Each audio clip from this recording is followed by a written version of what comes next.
बहुत सीधा-साधा हिसाब था, प्री का एग्ज़ाम हो, 50 दिन के अंदर आप अभी रिज़ल्ट निकालते हो, 50 दिन के अंदर मत निकालो, 2 महीने बाद निकालो। चलो 2 महीने बाद भी नहीं, ढाई महीने बाद निकालो। लेकिन जब रिज़ल्ट निकालो, तो प्री के नंबर दे दो। प्री के नंबर होंगे, हर किसी का क्रिस्टल क्लियर होगा कि भाई इसको इतने मिले हैं, इसको इतने मिले हैं। अगर सामने-सामने पता लग रहा होगा कि भाई एक को 120 मिले हैं, एक को 122 मिले हैं, 120 वाले का सिलेक्शन हो रहा है, 122 वाले का सिलेक्शन नहीं हो रहा है, तो पता रहेगा ना भाई, कोई बात आगे बढ़ेगी नहीं उसके। लेकिन आप पहले तो नंबर नहीं दे रहे हो। मैं बात कर रहा हूँ आयोग की, यूपीपीएससी की, ठीक है? ये खेल कैसे करते हैं समझो, इसमें क्या गलत है बताना ज़रा।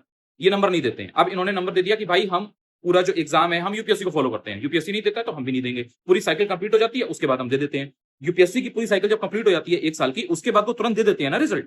उसके बाद वो जब नंबर एक-एक का जो भी होता है वो पूरा देते हैं ना, पूरी मार्कशीट आती है। प्री मेन सबका आ जाता है। ये तब क्यों नहीं देते हैं? उस मामले में आप फॉलो क्यों नहीं कर रहे हो? अगर यूपीएससी नहीं दे रहा है मार्कशीट तो प्री प्री के बाद में प्री के नंबर नहीं दे रहा है, तो वो क्वेश्चंस का लेवल भी तो उस तरह से बना रहा है ना। यानी कि उसमें गलत क्वेश्चंस तो इतने नहीं बन रहे हैं ना। सब्जेक्टिविटी इन्वॉल्व है वो एक अलग चीज है, लेकिन वो गलत क्वेश्चन तो नहीं बना रहे हैं ना। ऐसा तो नहीं हो रहा है ना कि बेसिक से बेसिक क्वेश्चन में लोग आपत्ति जता रहे हैं। आपने ऐसा पेपर बना दिया है कि उसपे ढेरों क्वेश्चंस पर आपत्ति जा रही है कि भाई ये तो एकदम बेसिक है, ये तो एकदम स्टैंडर्ड सोर्स में हर जगह एकदम जो ऐसी बुक्स हैं, ऐसी चीजें हैं जिनसे खुद जिनको माना जाता है कि ये स्टैंडर्ड हैं, इनको नहीं नकार सकते आप। उनमें जो चीजें लिखी हैं आप उसको नकार देते हो। 2+2 4 होगा, आप कह दोगे 2+2 8 होता है। जाओ, हम कहते हैं क्योंकि हम यूपीपीएससी है, ये हिसाब चल रहा है। अगर पहले ही दिन से जो बेस है ना, अगर वही गड़बड़ होगा ना, ऊपर की चीजें अपने आप गड़बड़ होती चली जाएंगी। अगर प्री में ही नंबर पहले से मिल जाते तो ये नौबत ही नहीं आती। पहले नंबर मिलते थे, पहले ऐसा नहीं था। दूसरी चीज, सेंटर पहले होता था कि बाहर जाता था, ठीक है? बीच में कई साल सेंटर अपने-अपने जिले में रहता था। पेपर लीक हुआ तो ये हुआ कि भाई अपने जिले में जब सेंटर रहता है तो सेटिंग हो जाती है, सेटिंग हो जाती है, पेपर सेटर जो है वो पूरा मतलब जो भी चीजें हैं वो लीक हो जाती हैं। जितने भी लोग पेपर लीक करवाते हैं, वो पूरा उनका अपने जिले में बहुत रुतबा रहता है, सारी चीजें रहती हैं, तो इसलिए बाहर सेंटर होना चाहिए, तो उससे चीजें सेफ रहती हैं। मेरे भाई कुछ साल तक लगातार सेंटर अपने जिले में गया। आरओ एआरओ का जो पेपर लीक हुआ था ना, वो भी अपने जिले में हुआ था। उसके पहले लगातार यूपी पीसीएस के एग्जाम अपने-अपने जिले में होते थे। वो क्या एग्जाम सब फर्जी थे? जो लोग सेलेक्ट होकर चले गए, वो क्या सब फर्जी थे? वो सब फ्रॉड थे? आप ही तो वो संस्था थी ना जिसने एग्जाम लिया जिलों में। तब कैसे पेपर लीक नहीं हो रहा था? तब कैसे चीजें कायदे से चल रही थी? तब कैसे आपने उनको मान्यता दी कि नहीं भाई सबके जिले में एग्जाम हो रहा है और वहीं पर इंसान जाकर के पेपर दे रहा है, तब कोई दिक्कत नहीं हो रही है। Suddenly all of a sudden चीजें निकल के आ रही है कि भाई अगर अपने जिले में एग्जाम होगा तो पेपर लीक हो जाएगा, तो सेटिंग हो जाएगी, इसलिए बाहर सेंटर डाला जाए। जस्ट बिकॉज कि 4-6 लोगों को कोई चीज अच्छी लग रही है, वो जा करके कर रहे हैं कि नहीं भाई सेंटर बाहर जाना चाहिए, इसका कोई लॉजिक नहीं है। आधी दुनिया ने ये सोचा भी नहीं, प्रिपरेशन जर्नी में जो फंसी हुई थी, कि भाई अपने-अपने जिले में सेंटर है तो उसके अलग फायदे हैं। अगर बाहर चला जाएगा तो इसकी क्या गारंटी है कि पेपर गड़बड़ नहीं होगा? आरओ एआरओ का पेपर जिस पर ये स्टे लगा है, जिसकी जॉइनिंग होने वाली थी, उस पर स्टे हाईकोर्ट ने लगाया है। ये पेपर बाहर गया था, ठीक है? इसमें क्या हुआ? इसमें क्या हुआ आप बताओ? इसमें प्रीलिम्स में किसके कितने नंबर आए आपको आज तक मालूम चला? आपको आज तक मालूम चला? जो लोग सेलेक्ट हुए उनको मालूम चला कि उनके प्रीलिम्स में कितने नंबर आए थे? जो लोग सेलेक्ट नहीं हुए उनको एग्जैक्ट मालूम चला कि आपके नंबर कितने आए थे? आप बाहर जाकर के पेपर दे आए। आपका हुआ नहीं हुआ, जिसका हो गया उसने मेंस दिया, जिसका नहीं हुआ वो प्री के बाद ही बाहर हो गया। आपको बाहर एग्जाम जाकर देने में क्या मजा मिल गया मुझे बताओ? आपका क्या फायदा हो गया? आपको बस ये संतुष्टि मिल गई कि भाई पेपर लीक नहीं हुआ। अरे भाई अगर संस्था चाहेगी कि पेपर लीक ना हो, आप पेपर लीक करा के दिखा दो। और अगर आपकी संस्था ही चाह रही है कि पेपर लीक हो, तो आप पेपर बचा के दिखा लो। ये चल रहा है और मैं ये ओपनली बोल रहा हूं, इसके लिए चाहे मुझे कितनी भी इसकी सजा भुगतनी पड़े, लेकिन आज मैं ये खुल के बोलूंगा और मैं ये बोल रहा हूं इसलिए। ये हकीकत है भाई, ये हकीकत है। पिछले 2023 में जब फॉर्म पहले नहीं आ रहा था, उसके लिए ट्विटर पर पूरा कैंपेन चला, सारी चीजें चली, जो लोग उस टाइम से जुड़े हैं वो जानते हैं। फॉर्म आया, फॉर्म आने के बाद में एग्जाम की डेट नहीं हो पा रही थी, एग्जाम की डेट हुई। एग्जाम के बाद पेपर लीक हो गया, 11 फरवरी को जो पेपर हुआ, उसको माना नहीं जा रहा था कि पेपर लीक हुआ है। फिर जब पूरे पूरे सबूत मिले कि हाँ भाई पेपर लीक हुआ है, जिन्होंने पैसे लेकर के पेपर प्रॉपर लीक कराया था, पेपर लोगों को रटवाया गया था, वो सब धीरे धीरे छूट भी गए। उनका आपको अच्छी तरीके में पता भी नहीं होगा कि भाई कौन क्या है। हो सकता है कि भाई वो 5 स्टार होटल में बैठ के मौज काट रहा हो, ठीक है? छूट जाएंगे लोग, बरी हो जाएंगे, उनको ऐसी कोई पनिशमेंट या ऐसा कुछ होगा नहीं। उसके बाद से कानून बन गया, एक्ट बन गया कि भाई हाँ पेपर लीक जो कराएगा उसके लिए फलाना फलाना चीजें होंगी। लेकिन एक्चुअल में जो प्रॉब्लम फंसी हुई थी वो तो अभी भी है ना भाई। 2023 में सेकंड हाफ में ये फॉर्म आया था। अभी भी 2026 में ये जब रिजल्ट फाइनल हुआ है उसके बाद भी ज्वाइनिंग नहीं हो पाई थी और स्टे लगा है। ये है इनकी प्रोसेस। आप समझो कि ये प्री करा रहे हैं। अगर प्री के बाद ही जिन लोगों के संग गलत हुआ था, जिन लोगों को मतलब माइग्रेशन अगर ये लागू वहीं पर कर देते, तो उसी रिजल्ट को ये रिवाइज कर देते। अगर गड़बड़ नहीं करना होता, अगर इनके मन में चोर नहीं होता, तो पहली बात तो ये माइग्रेशन पहले से लागू करते। ये चीज होने ही नहीं देते। जो चीज संविधान मान रहा है, जो देश में चीज लागू है, जो चीज कानून के थ्रू हो रही है, उसको आपका मन आ रहा है, आप कह रहे हो नहीं हम नहीं मानते। ये क्या लॉजिक है भाई? ये क्या लॉजिक है? आप दो चार को बेवकूफ समझो, समझ में आता है। आप पूरी दुनिया को बेवकूफ समझ रहे हो भाई। आपने मतलब माइग्रेशन लागू ही नहीं किया। आप लगातार अपने हिसाब से पीठ पीछे चीजें कर रहे हो। आपको लग रहा है कि कोई लड़का ओबीसी का, एससी एसटी का या किसी भी दूसरे समुदाय का आ करके समझेगा ही नहीं, बोलेगा ही नहीं। कोई ना बोले, चुप रहो, सारी प्रोसेस बस करवा दो और कोई भी बोलने ना है कि भैया जो आप कर रहे हो दैट इज नॉट रॉन्ग। और वो आपको अगर कहीं फैक्ट्स के थ्रू, लॉजिक के थ्रू, सबूतों के थ्रू प्रूव कर दे, तो बस आप कह देते हो अरे भाई हम तो ये नहीं मानते, ये तो गलत है, अब कैसे होगा? तो इतनी स्पीड से चीजें चल रही है कि भाई जल्दी जल्दी कराओ, ज्वाइनिंग कराओ, सारी चीजें कराओ और उसके बाद में खेल खत्म करो। और जो कैंडिडेट सेलेक्ट हुए उनके संग तो कितना बड़ा धोखा हुआ है। आप उनका एग्जाम ले रहे हो, आप उनसे पूरी तैयारी करवा रहे हो, आप उनसे मीन्स ले रहे हो, लड़के जा जाकर के बाहर पेपर दे रहे हैं, मेहनत कर रहे हैं दिन रात, अपना पैसा खर्च कर रहे हैं, अपना टाइम खर्च कर रहे हैं, वो चयन उनका होता है। उसके बाद उन्हें पता लगता है कि भाई उनकी जॉइनिंग नहीं हो पाएगी, क्यों? क्योंकि इसमें ये मुद्दा है। आप सोचो उन कैंडिडेट्स के माइंड पर, यहाँ पर, ब्रेन पर कितना असर पड़ रहा होगा, इस चीज का कितना स्ट्रेस हो रहा होगा। देखो आप कमेंट्स में ही बहुत से लोग बता देंगे, वरना जो बड़े-बड़े चैनल हैं जिनके पास रीच अच्छी है, वहां पर तो वो जो लोग सिलेक्टेड है वो एकदम मिल जाएंगे, क्योंकि उनका उठना बैठना और वो सब चीजें बहुत ज्यादा है भाई, बड़े-बड़े चैनल है, तो आप उनके पास जाके देख लो, वो अपना स्ट्रेस आपको बताएंगे कि भैया मेरा तो जॉइनिंग बस होने ही वाली थी, मेरा तो लेटर वेटर सब चला गया था, मेरा तो मेडिकल भी हो गया था, या मेरा मेडिकल प्रोसेस चल रही थी, मैं बहुत खुश था, मैं बहुत कंफर्टेबल फील कर रही थी, दिस एंड दैट, और अब मेरे को बहुत टेंशन हो रहा है कि क्या होगा, कैसे क्या होगा। हर कोई ये जानना चाह रहा है कि भाई अब क्या होगा, रिजल्ट रिवाइज होगा या फिर पूरी भर्ती ही कैंसिल हो जाएगी, पूरी ये जो प्रोसेस है, पूरा जो एग्जाम है यही रद्द हो जाएगा, क्योंकि उसमें भी बहुत पेच है, समझो। अगर रिजल्ट रिवाइज होगा तो उसमें भी पेच है, तो हो सकता है रद्द हो जाए, मतलब ये भी पॉसिबल है। और एक बहुत से लोग ये भी कहेंगे कि भाई कुछ नहीं होगा, हाईकोर्ट और आयोग मिलकर के अपने हिसाब से चला लेंगे, जिसकी सरकार है, जिसकी लाठी उसी की भैंस है, तो कुछ भी नहीं होगा। तो दो तीन तरीके हैं चीजों को देखने के।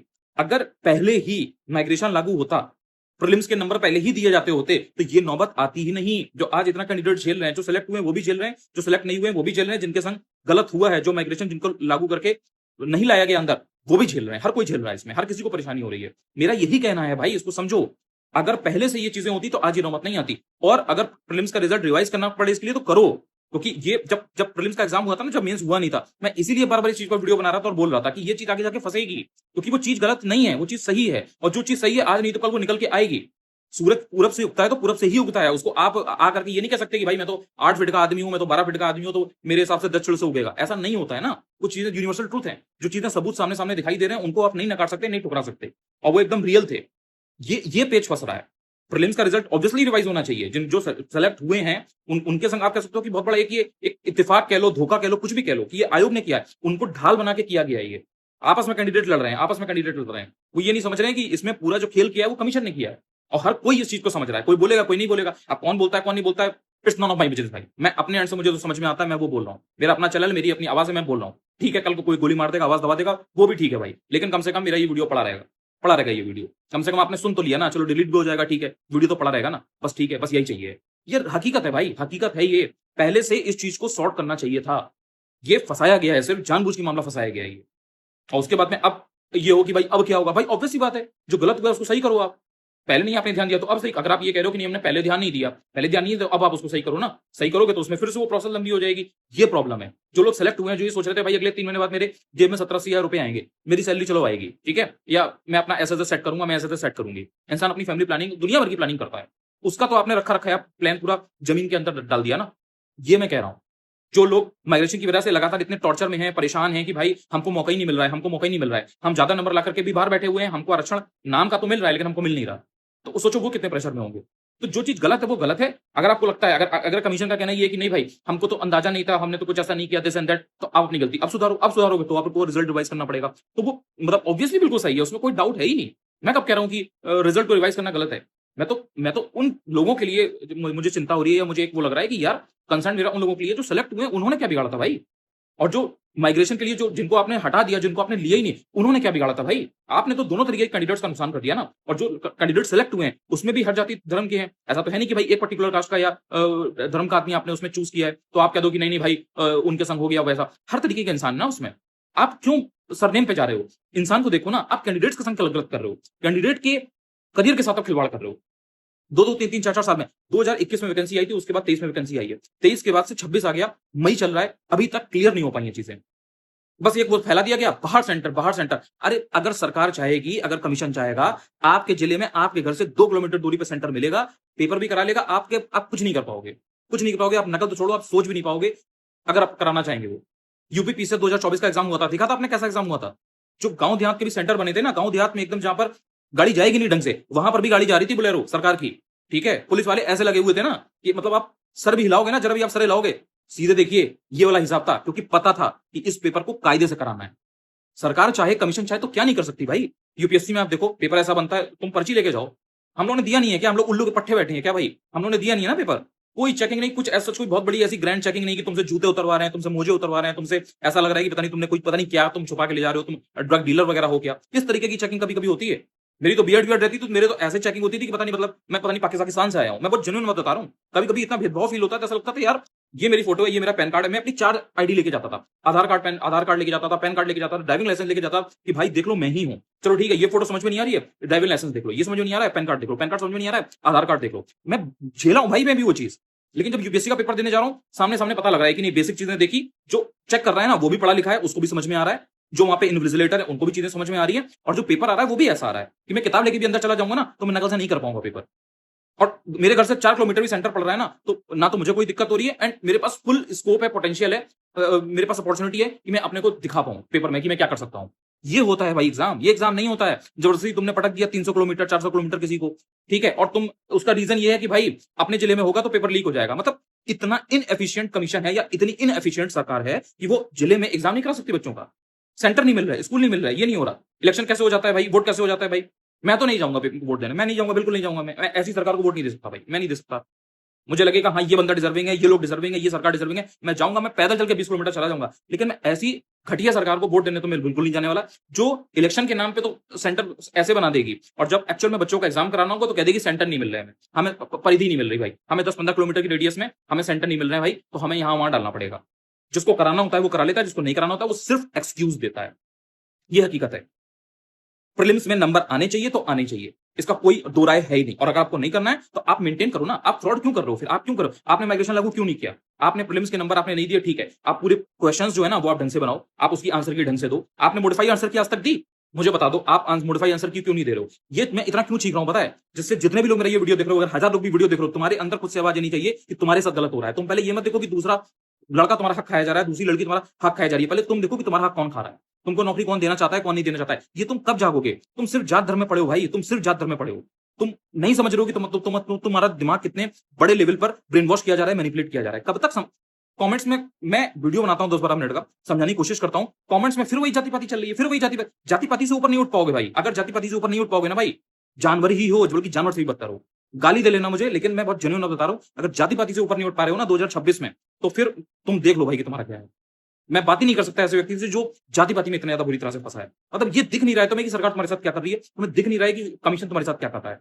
मतलब 15-15, 20-20, 25 साल के लड़के, अभी यही अगर तुम्हारे भाई के साथ हो, यही अगर तुम्हारी बहन के साथ हो, तुम सोचो यही जो सेम चीज उन लड़के लड़कियों के साथ हो रही है जिनको माइग्रेशन की वजह से बाहर कर दिया गया, जिनको लाया नहीं गया। अगर वही तुम्हारे अभी कजिन होते, तुम्हारे अगर भाई होते, तुम्हारा अगर बच्चा होता, क्या तुम यही इसी तरीके से बिहेव करते। बस अपने ऊपर लेके देखो, अपने ऊपर देखोगे ना, अपने परिवार पे बात आएगी, सारी चीजें ना यहाँ से लॉजिक से सब फिट बैठ जाती हैं। जब तक दूसरे की बात आती है ना, जब तक अपने घर में चूल्हा जल रहा होता है, दूसरे घर की चिंता नहीं होती है। जब अपने घर में आग लगती है ना, तो दूसरे के घर की भी चिंता होने लगती है कि अरे भाई वहां कहीं ऐसा ना हो कि उनके घर में आग लगी है, हमारे यहाँ भी लग जाए, क्योंकि पता होता है हमारे घर में लग जाएगी। और वरना दूसरे के घर में धुआं उठ रहा होता है, कोई किसी की जू नहीं रहती है, किसी को फर्क नहीं पड़ता है घंटा, है ना। प्रीलिम्स में नंबर आने चाहिए तो आने चाहिए, हर कैंडिडेट के दिमाग में ये होना चाहिए, प्रीलिम्स का पेपर में दूंगा, प्रीलिम्स की पेपर में दूंगी भाई, मेरे को मेरे नंबर चाहिए। मैंने कितने गोले रंगे हैं, मैंने कितना परफॉर्म किया है, मेरा पोटेंशियल क्या है, मैंने क्या गलत किया है, मेरा सही मैंने कितना सही किया है, मुझे जानने का हक है। और अगर आप कह रहे हो कि नहीं हम यूपीएससी को फॉलो करते हैं, हम एक स्टैंडर्ड प्रोसेस को मेंटेन करते हैं, हम पूरी प्रोसेस को क्लीन नहीं रखना चाहते हैं, इसलिए करते हैं, ट्रांसपेरेंट रखना चाहते हैं, तो जब पूरी प्रोसेस कंप्लीट हो जाती है उसके बाद आप क्यों नहीं देते हो नंबर। 2024 का पीसीएस का रिजल्ट आया, कितने दिन हो गए, चलो आप काउंट कर लेना, जब मैं ये वीडियो बना रहा हूं तब से काउंट कर लेना कि 2024 का पीसीएस का मेंस का रिजल्ट, इंटरव्यू का फाइनल रिजल्ट आए हुए कितना समय हो गया है। उसके बाद से अभी तक नंबर क्यों नहीं आया, डिटेल नंबर क्यों नहीं आया, मुझे ये बताओ। यूपीएससी तो ऐसा नहीं करती है, यूपीएससी तो ऐसा नहीं करती है ना, पीसीएस क्यों कर रहा है। इसके पहले के जो एग्जाम्स है उनका क्यों क्यों क्यों नहीं आया अभी तक। ये क्या प्रोसेस है भाई। आप यूपीएससी को फॉलो कर रहे हो तो हर चीज में फॉलो करो, एक चीज में फॉलो करने से नहीं होगा। यूपीएससी तो नहीं भेज रही है सेंटर बाहर, यूपीएससी तो नहीं कह रही है कि भाई अगर हम बाहर सेंटर भेज देंगे तो नकल हो जाएगी, पेपर लीक हो जाएगा, जाओ करा के दिखाओ। यूपीएससी भेज रही है बाहर सेंटर।